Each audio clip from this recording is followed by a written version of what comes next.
महारानी आप?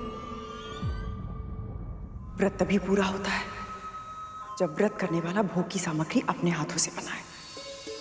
और वैसे भी भोजन बनाने का अनुभव मुझे तुझसे अधिक है।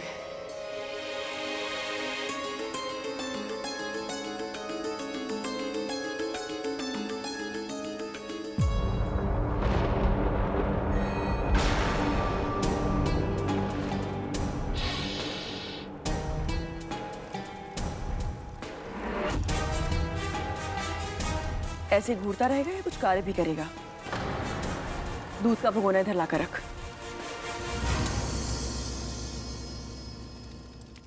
अकर्तव्यम न कर्तव्यम प्राणे कंठ गतैरपि कर्तव्यमेव कर्तव्यम प्राणे कंठ गतैरपि।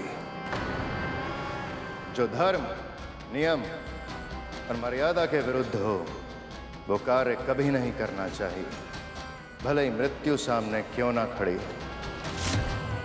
और जो कर्तव्य हो उसका पालन अवश्य करना चाहिए, भले ही मृत्यु सामने क्यों ना खड़ी हो।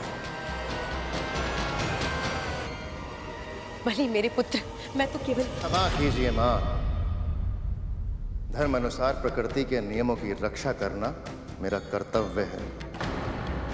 अपने स्वार्थ के लिए उनमें कोई हेरफेर नहीं करूंगा मैं।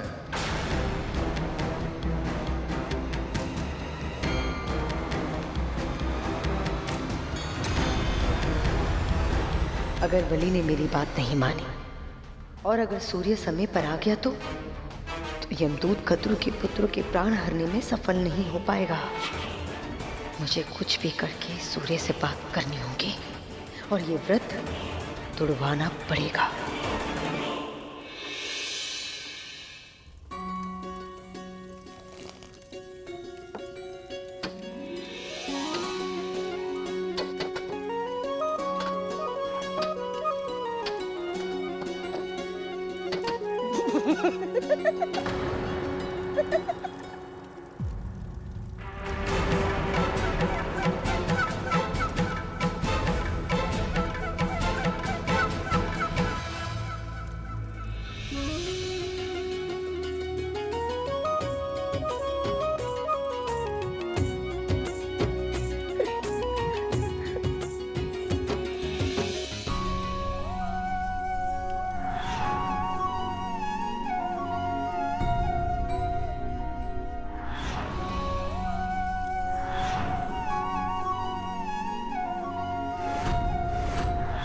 अब बस कैसे भी करके ये जीवित पुत्रिका का व्रत सफलतापूर्वक पूर्ण हो जाए और मेरे पुत्र पुनः स्वस्थ हो जाए। मैं चाहती हूँ कि कद्रु का व्रत असफल हो जाए और इसमें तुम्हें मेरी सहायता करनी होगी सूर्य।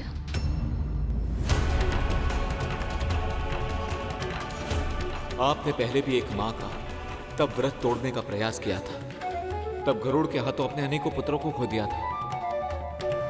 आप फिर से वही पाप क्यों दोहराना चाहती हैं दिति मां?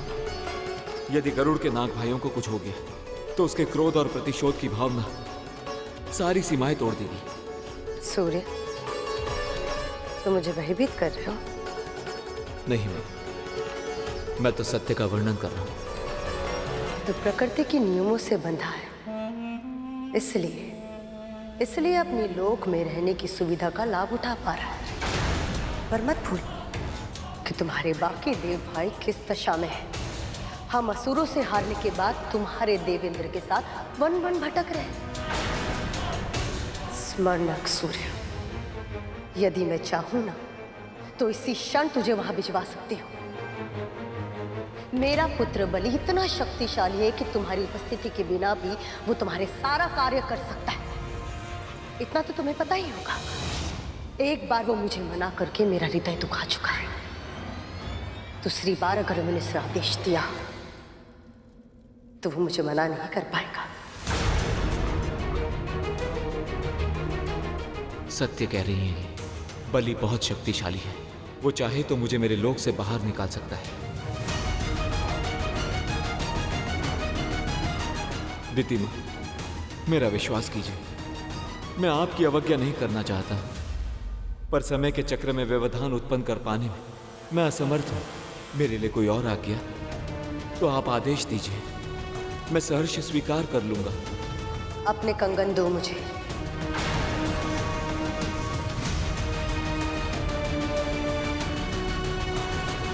आप मेरे कंगन का क्या करेंगी माँ? सूर्य कंगन।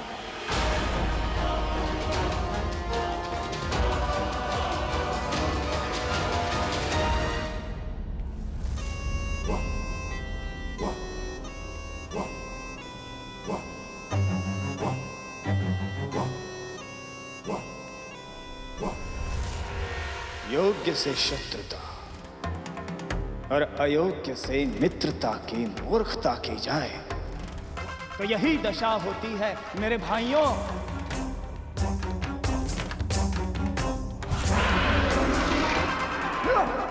यदि उस दिन तुम सबने हम असुरों से युद्ध करने के स्थान पर हमारा साथ दिया होता तो आज तुम सब भी यहां आनंद से हंस खेल रहे होते। यूं ऐसे मृत्युशैया पर पड़े पड़े यमदूत की प्रतीक्षा नहीं कर रहे होते। और गरुड़ का साथ देकर तुम सब ने अपना भविष्य स्वयं चुन लिया था। पर अब शीघ्र ही मृत्यु तुम सबको दबोच लेगी।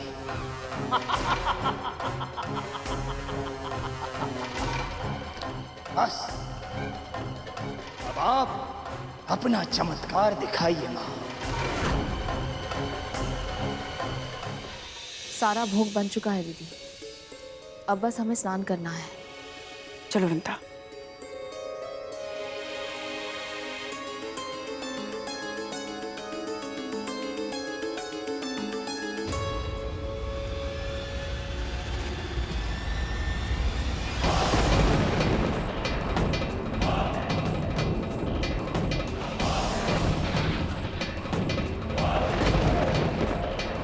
लगता है अब इन्हें भी यमदूत का आभास होने लगा है। अपनी दया दृष्टि हमारे भाइयों पर बनाए रखे नारायण। हमारी माओं के व्रत को सफल बनाइए। लगता है गरुड़ को भी यमदूत दिखने लगे हैं। इसका अर्थ तो ये है कि मेरे भाइयों के प्राण और भी संकट में हैं। अरुण भैया के आने का समय भी हो गया है। मैं जाकर उनका दर्शन कर लेता हूँ। सूर्योदय से पहले स्नान करके हमें तैयार होना होगा। हाँ दीदी, प्रकाश की पहली किरण आते ही हमें सूर्यदेव को अर्घ्य देना है।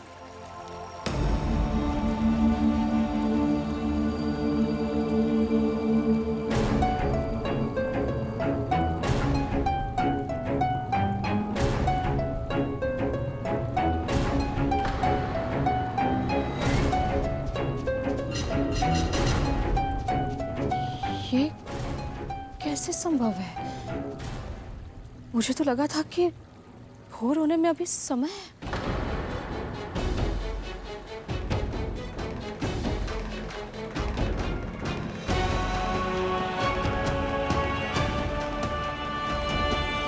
सूर्यदेव के निकलने से पहले अरुण स्वयं निकलता है, अपनी मां के दर्शन करके उन्हें प्रणाम करता है। प्रतिदिन सूर्यदेव निकलने से पहले आकाश अरुण भैया की लाली मां से रंग जाता है। मुझे उनके होने का आभास होता है और मैं अपनी बाहें फैलाकर उनका स्वागत करता हूँ।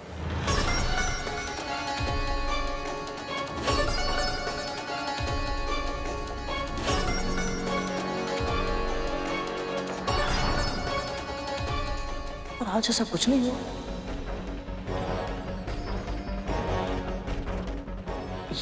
ये कैसे संभव है?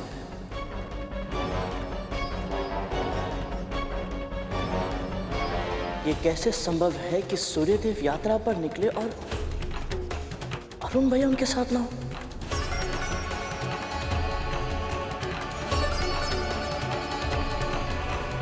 अवश्य ही कुछ तो ऐसा है जो सामान्य नहीं है,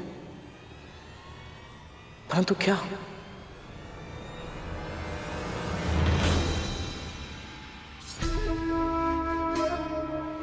पर सूर्यदेव तो पहले से आकाश में चढ़ चुके हैं।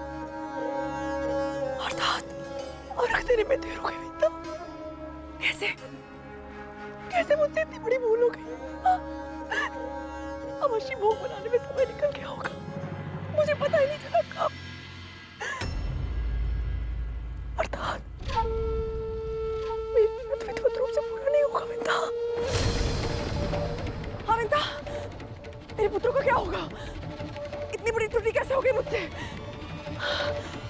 अगर मेरे पुत्रों को कुछ हो गया तो सारी त्रुटि मेरी है विंदा। भूल हो गई मुझसे, बहुत बड़ी भूल हो गई मुझसे विंदा। कैसे हो गई मुझसे इतनी बड़ी भूल? दीदी संभालिए अपने आप को। कुछ नहीं होगा, कुछ नहीं होगा। कैसे कुछ नहीं होगा? कैसे संभालूं मैं अपने आप को? यदि मेरे पुत्र जीवित नहीं रहेंगे तो मैं जीकर क्या करूंगी?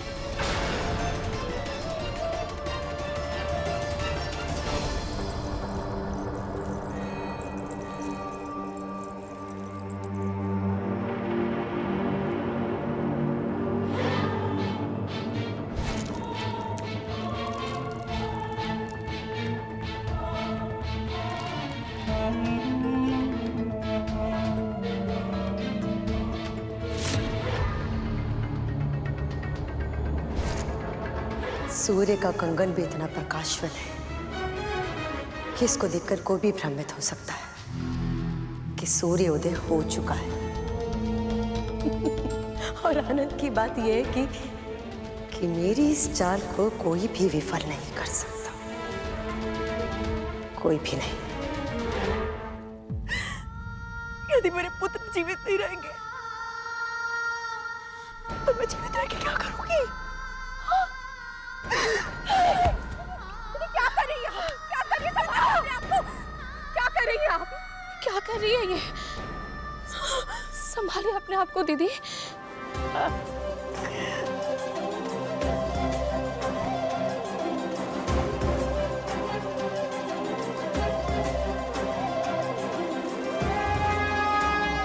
संभालिए अपने आप को दीदी, संभालिए। सब नष्ट हो गया। तुम्हारे सारे प्रयास विफल हो गए कद्रू।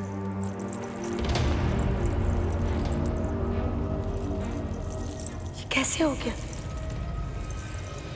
कद्रू? इतनी चेष्टा करने के बाद भी तुम अपने पुत्र को बचा नहीं पाए।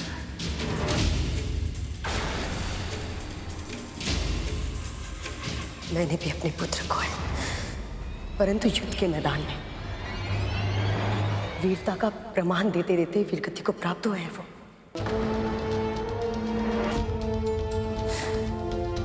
परंतु तुम्हारे पुत्र को छल से मारा गया है। नियत थे वो जब उनकी पीठ पे वार किया गया। दीदी ये समय इन बातों को कहने का नहीं है। इनकी दशा तो देखिए। व्रत अभी भंग नहीं हुआ है।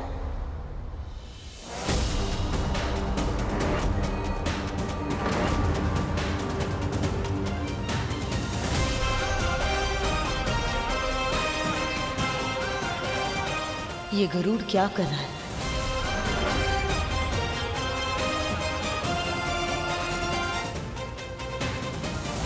क्योंकि सूर्यदेव का उदय अब तक हुआ ही नहीं।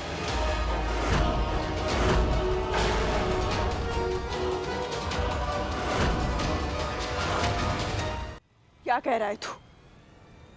ये प्रकाश तुझे दिखाई नहीं दे रहा? आकाश में चमकने वाली हर एक प्रकाशवान वस्तु सूर्य नहीं होती महारानी। नक्षत्र भी तो चमकते हैं।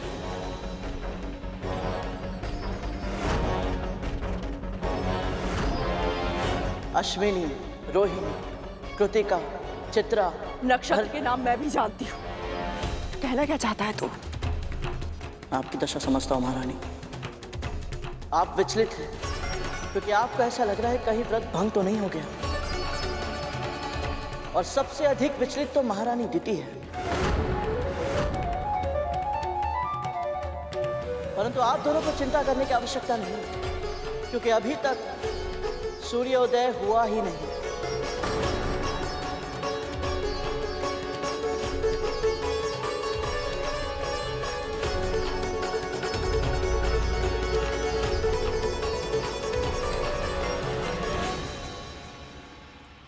वो देखिए।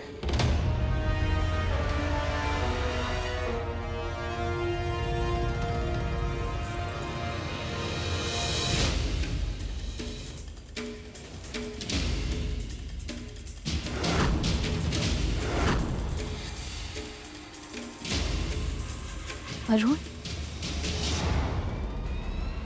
यदि अरुण अभी अभी आया है तो इससे पहले सूर्यदेव कैसे पधार सकते हैं? मैं भी इसी ओर संकेत दे रहा हूं। सूर्यदेव का रथ अरुण भैया चलाते हैं और वो अभी अभी प्रकट हुए हैं। इससे यही सिद्ध होता है कि आकाश जिससे प्रकाशवान है वो वस्तु चाहे जो भी हो, परंतु सूर्यदेव नहीं है। किसी ने जानबूझकर आप दोनों को भ्रमित करने का प्रयास किया है।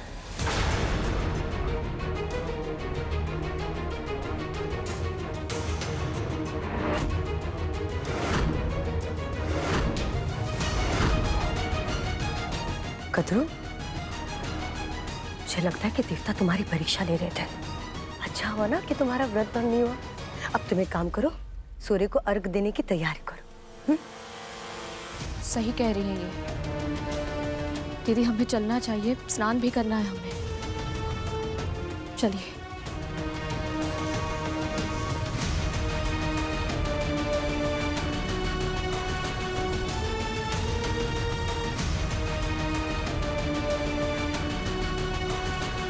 भले ही गरुड़ तुमने इस बार व्रत को टूटने से बचा लिया, किंतु कब तक?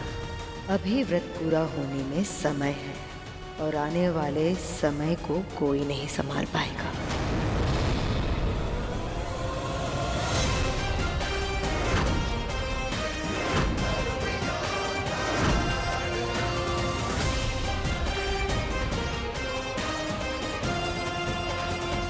दास,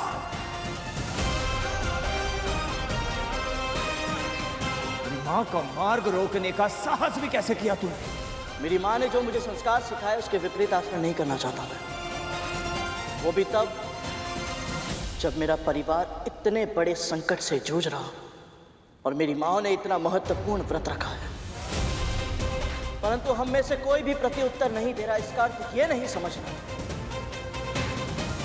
कि हमें नहीं पता कि हमारे साथ क्या किया जा रहा है। तो मुझ पे आरोप लगा रहा है? मुझ पर? ये आरोप लगाने की आवश्यकता ही नहीं है महारानी दीदी। जीवित पुत्री का व्रत को तोड़ने का जो महापाप आप कर रही हैं वो आप भी जानती हैं और ईश्वर भी। यदि शीघ्र ही आपने अपनी कार्यशैली नहीं बदली तो इसका परिणाम आप और आपके पुत्र भोगेंगे। बस एक बार नाग भाई स्वस्थ हो जाए तो उसके बाद बड़ी माँ और उनके पुत्र आपसे आपके हर एक षड्यंत्र का बदला अवश्य लेंगे। स्मरण रहे। अपने स्वामी के नाम पर तू मुझे धमकी दे रहा है। मुझे भूल गया तू कि उनकी दृष्टि में तू किस स्थान पर है? तू कौड़ी का दास है, तू केवल दास और कुछ भी नहीं। इस संकट के समय में कदरू और उसके पुत्र तुझे और तेरी मां को एक परिवार समझने के भ्रम में जो जी रहे, जिस दिन ये भ्रम समाप्त होगा उस दिन पहला आक्रमण वो तेरी मां पर करेगी। यदि उसके पुत्रों के प्राण चले गए तो तुम दोनों के साथ वो क्या करेगी इसकी तो केवल कल्पना ही कर सकते हो। पर यदि किसी तरह भी उनके प्राण बच गए तो ये दशा तुम्हारे कारण हुई है, तो तुम दोनों को कष्ट तो भोगना ही है। इसलिए मेरी चिंता मत करो, अपनी माँ की चिंता करो। तुम्हारी माँ चाहे कितने भी व्रत जप तप कर ले, पर ना वो अपनी नियति बदल सकती हो ना ही तुम्हारी। वो एक दास थी और तुम एक दास हो, और अनंत काल तक तुम दोनों एक दास रहोगे। वो एक दास थी और तुम तुम एक दास हो और अनंत काल तक तुम दोनों एक दास रहो।